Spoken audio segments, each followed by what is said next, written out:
Si vous vouliez empêcher l'Afrique de devenir une superpuissance, vous n'auriez pas besoin d'inventer une nouvelle stratégie. Le plan a déjà été écrit, testé et perfectionné au fil des siècles. Vous commenceriez par vous assurer que l'Afrique ne s'unisse jamais. Le moyen le plus simple de le faire est de maintenir les gens divisés selon des lignes ethniques, tribales et religieuses. S'ils commencent à travailler ensemble, rappelez-leur les griefs passés. Ravivez les vieilles blessures, financez les mouvements séparatistes, maintenez les différends frontaliers non résolus. Assurez-vous qu'à chaque fois qu'ils font un pas en avant, ils en font deux en arrière parce qu'ils sont trop occupés à se battre entre eux. Vous installeriez des dirigeants qui servent des intérêts étrangers, pas leur peuple. Trouvez les plus corrompus, les plus facilement manipulables, ceux qui désirent la richesse et le statut plus que le progrès. Offrez-leur le pouvoir en échange de leur loyauté. Si un leader émerge qui se soucie réellement de l'Afrique, débarrassez-vous de lui. Assassinez-les si nécessaire. Mais si c'est trop compliqué, déstabilisez simplement leur gouvernement et soutenez un coup d'État. S'ils parlent de nationaliser les ressources, faites-en un exemple. S'ils essaient d'unir l'Afrique, éliminez-les avant que l'idée ne se propage. Vous maintenez l'Afrique économiquement faible en vous assurant qu'elle ne s'industrialise jamais.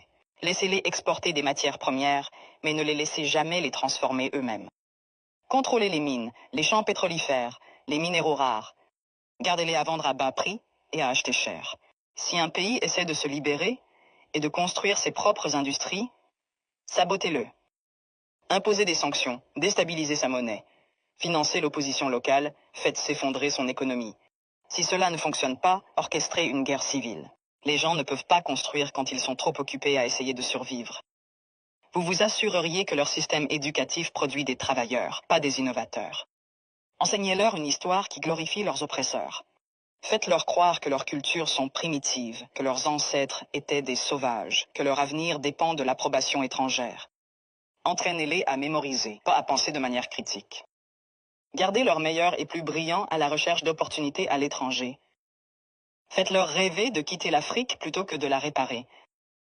Offrez des bourses qui emmènent leurs esprits les plus brillants vers l'Occident et ne les encouragez jamais à revenir. Laissez le continent continuer à former des médecins et des ingénieurs seulement pour qu'ils aillent enrichir d'autres nations. Vous contrôleriez leurs récits. Possédez leurs médias, contrôlez leurs histoires, dictez leur image au monde. Faites-leur croire qu'ils sont corrompus, sans espoir, éternellement en crise. Inondez leurs écrans de pornographie de la pauvreté et de zones de guerre. Montrez-leur des publicités caritatives qui leur font croire qu'ils sont impuissants, sans l'aide étrangère. Minimisez leur réussite. Transformez leur victoire en incidents isolés.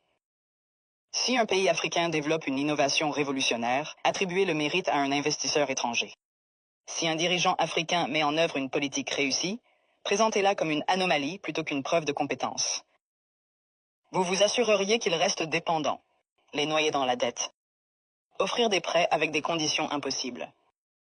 Les forcer à tout privatiser pour que des entreprises étrangères possèdent leur eau, leur électricité, leurs terres. Lorsqu'ils luttent, leur donner juste assez d'aide pour les maintenir en vie, mais jamais assez pour les rendre autonomes. Utiliser des œuvres de charité pour créer une culture de dépendance plutôt que de résilience. Les faire penser que l'intervention étrangère est nécessaire, qu'ils ne peuvent pas résoudre leurs propres problèmes, qu'ils ont toujours besoin d'aide de l'extérieur. Vous supprimeriez leurs forces militaires. Maintenir leurs armées faibles, leurs industries de défense inexistantes. Leur vendre des armes pour qu'ils se battent entre eux, mais ne jamais les laisser développer une technologie militaire de pointe. Si un pays essaie de construire un système de défense solide, l'accuser d'être une menace pour la stabilité. S'assurer qu'ils aient toujours besoin de casques bleus étrangers, de bases militaires étrangères, de conseillers étrangers contrôlant leur sécurité. Les garder vulnérables à l'invasion, aux coups d'État et à l'ingérence étrangère. La formule est simple.